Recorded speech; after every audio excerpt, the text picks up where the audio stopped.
Halo makhluk bumi. Video ini merupakan kelanjutan dari cerita sebelumnya yang admin bagi menjadi 2 part. Admin sarankan untuk menonton dari awal cerita dengan link video ada di kolom komentar. Terima kasih untuk yang telah support admin. Langsung saja kita mulai kisahnya Checky Trot. Dengan wajah kesal, Orochi pun pergi. Namun ternyata Orochi malah menemui Miu. Dalam keadaan mabuk, Orochi mencoba mengajak Miu untuk adu cangkem. Karena ternyata, Orochi juga pernah berpacaran dengan Miu dan putus karena diminta Kiyoshi. Tentu saja Miu menolak ajakan Orochi, sehingga ia mendapatkan smash telak dari Orochi beberapa kali.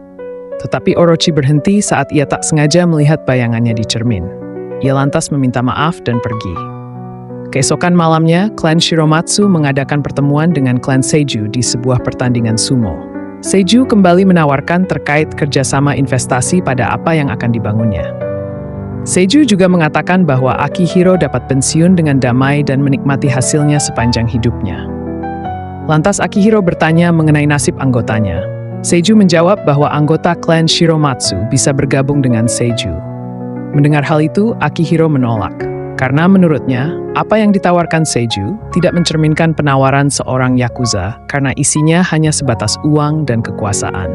Akihiro juga mengatakan bahwa Seiju tidak memahami generasi terdahulu seperti ayahnya, yang dimana Yakuza menjalani hidup seperti serigala, yang berburu untuk mendapatkan makanan dan setia pada kawanan, bukan anjing yang dapat dikurung di dalam kandang hanya karena perutnya kenyang. Setelah itu, Akihiro lantas pamit untuk pulang, begitu juga anggotanya. Saat sedang dipengaruhi, Akihiro mengatakan, saat sedang di perjalanan pulang, Nick tak sengaja bertemu dengan seorang tentara Amerika yang dulu satu unit dengannya. Ia bernama Paul. Paul sangat kaget karena mengetahui Nick masih hidup. Kemudian, Paul meminta alamat Nick agar ia bisa mengunjunginya jika libur lagi. Nick menolak hal tersebut dan berkata pertemuannya cukup di situ saja. Permintaannya ditolak. Lantas membuat Paul mengancam kalau ia akan melaporkan pertemuannya dengan Nick pada tentara Amerika. Nick yang harus menyembunyikannya. Nick yang harus menyembunyikan identitasnya saat itu lantas terpaksa membawa Paul ke kediamannya. Paul cukup kagum saat tiba di kediaman Nick. Ia meyakini bahwa Nick saat ini telah hidup enak. Paul berjanji tidak akan membocorkan rahasia tersebut pada tentara Amerika. Nick hanya tertawa kecil. Nick lantas ingin mengambil minuman lagi untuk Paul. Alih-alih membawa minuman, Nick malah membawa pisau dan menyembelih Paul, karena ia yakin Paul akan membocorkan rahasianya tersebut. Keesokannya, Nick mendatangi rumah Miu. Namun saat bertemu, Nick kaget dengan wajah Miu yang terluka. Nick yang amarahnya terbakar lantas ingin segera mencari siapa pelakunya. Tetapi Miu tidak mau mengatakan pelakunya karena ada yang lebih penting, yaitu Miu sedang mengandung anak dari Nick. Mendengar hal itu, Nick lantas segera menemui Kiyoshi. Di sana, Nick mengatakan jika ia mengkhianati Kiyoshi karena telah menghamili Miu. Nick meminta Kiyoshi untuk memutuskan nasib Nick. Karena Nick akan menerima semua konsekuensinya sekalipun itu mati. Mengetahui hal itu, Kiyoshi lantas mengajak Nick duduk. Lalu ia membawakan 2 pedang peninggalan ayahnya. Kiyoshi menjelaskan kalau pemegang kedua pedang tersebut merupakan orang yang bertanggung jawab atas keselamatan keluarganya. Kiyoshi mendapatkan kedua pedang tersebut dari ayahnya karena ia diberi tanggung jawab untuk melindungi keluarganya, yaitu Miu. Namun sekarang pedang itu ia serahkan pada Nick, karena Nick akan mengambil alih tanggung jawab tersebut, yang artinya Kiyoshi merestui hubungan mereka. Di saat bersamaan, terlihat Orochi sedang berada di markas klan Seiju. Seiju marah pada Orochi karena sekarang ia dan klan Shiromatsu jadi bermusuhan. Orochi menegaskan bahwa klan Shiromatsu tidak seganas dulu.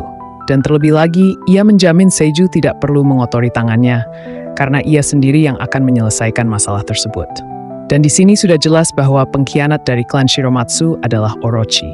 Keesokannya, Kiyoshi dan Nick, kesimpulannya. Kiyoshi sedang mengantar Akihiro ke tempat jahit. Akihiro lantas diminta untuk ke ruang ukur oleh si penjahit, sementara Kiyoshi dan Nick menunggu. Tetapi di saat itu, Nick mulai merasa curiga karena suasana terlalu hening. Lantas, Nick mencoba mengintip ke ruang ukur sambil diikuti Kiyoshi. Saat Nick membuka tirai, ternyata bosnya sedang dicekik. Lantas Nick segera menghentikan pria yang mencekik bosnya. Lalu Kiyoshi segera menembak mati pria tersebut. Suasana pun menjadi tegang. Nick dan Kiyoshi segera membawa bosnya keluar toko dan masuk ke dalam mobil. Akan tetapi, muncullah anggota klan Seiju dan menembaki mobil mereka. Setelah anggota klan Seiju pergi, Nick dan Akihiro terlihat baik-baik saja. Tetapi berbeda dengan Kiyoshi. Ia mendapatkan luka fatal di leher sehingga nyawanya tidak dapat ditolong lagi. Klan Shiromatsu lantas segera mengadakan pertemuan darurat. Di sana, ada anggota Shiromatsu dengan tegas mengatakan bahwa Orochi lah sang pengkhianat. Ditambah lagi, para loyalis Orochi juga mengikutinya. Sehingga saat ini klan Shiromatsu menjadi kalah jumlah. Akihiro lantas mulai terbakar amarahnya, sehingga ia mendeklarasikan perang dengan klan Seiju. Di tengah suasana itu, Miu ternyata datang karena mengetahui kabar bahwa Kiyoshi telah tiada. Nick lantas menemui Miu dan mencoba untuk menabahkannya. Miu pun menangis sangat sedih karena ia harus kehilangan kakaknya.